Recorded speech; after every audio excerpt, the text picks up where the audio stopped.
I'm not sure what's happening to me. I just started to like it. The.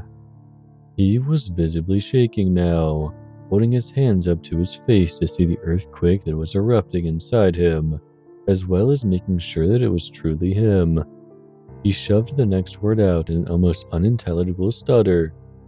Pain. The winter-spring night transition confused me. Humidity licked the air, and as soon as it was finished waving its tongue around, the cold night air froze my body, keeping me alert. However, I didn't need it. I felt my jaw hug the floor as my friend slowly dipped his mind into the pool of madness. When he dragged me outside, away from the party, much to my displeasure, I was propping myself up against the railing of my porch. But at this point I manned up and stood straight up to face my friend. The pain, yes, their pain, was my pleasure. They had to die. He heaved a sigh. I'm glad I told you that. You're glad?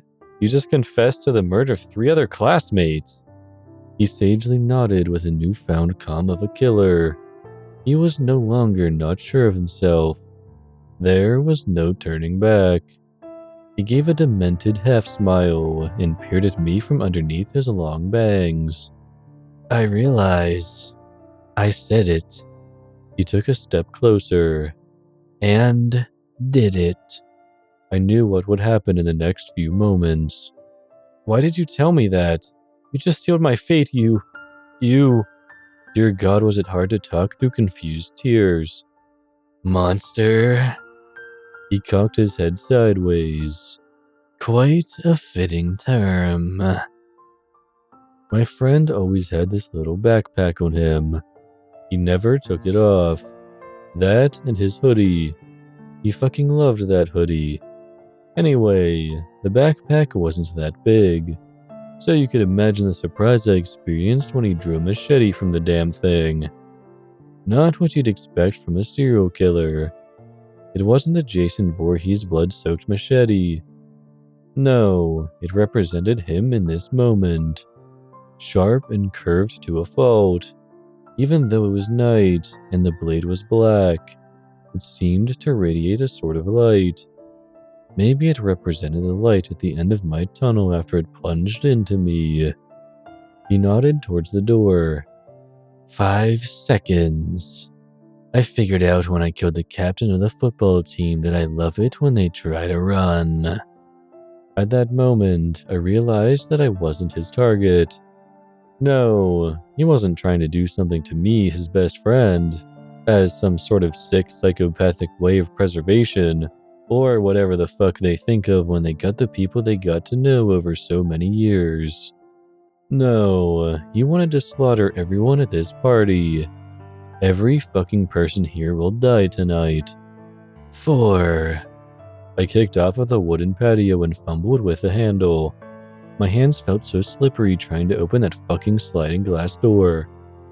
I threw the thing open as I heard an echoed sound of a 2 being made. What the fuck happened to 3? Solo cups scattered across the ground. Beer spills were everywhere. Hair was frizzed up to the ceiling. Everyone, out! Now! The last thing I saw was confusion on everyone's faces before everything went black. Had I died?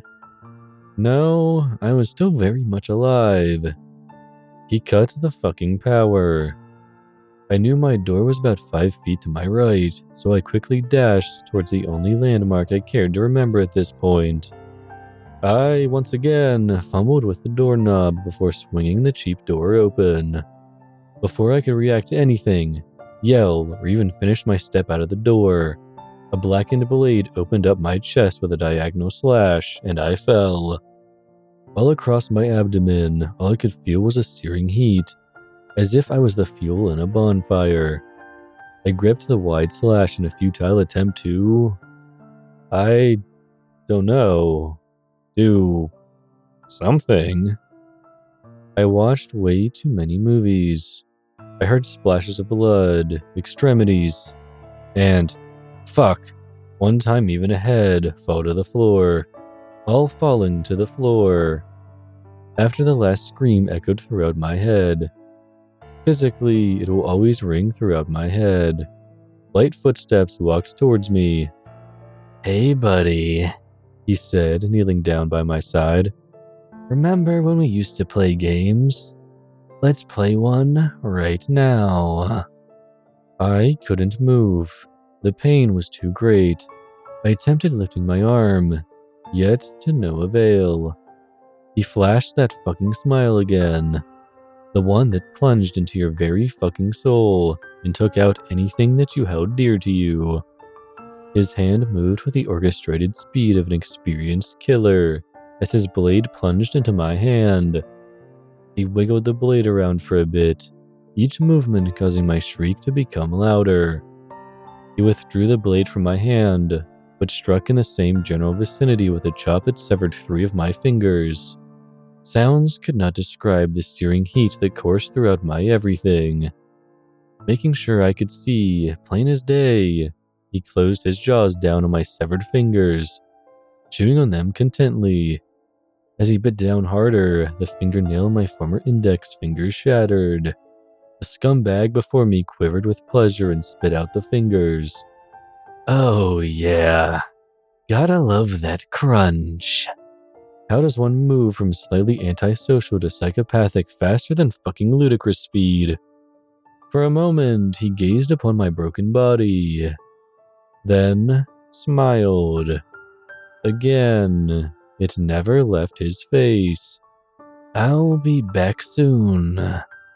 But now..." He looked out the open door, and both of us recognized my parents' car. "Gotham awaits." He winked and slunk out of the door, closing it behind him. I laid there, motionless. In a few minutes, a middle-aged woman was about to receive a heart attack.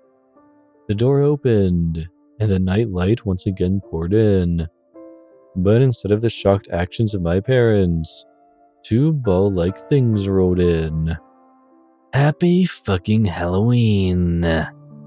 I gazed into the lifeless eyes of my parents' severed heads before blacking out.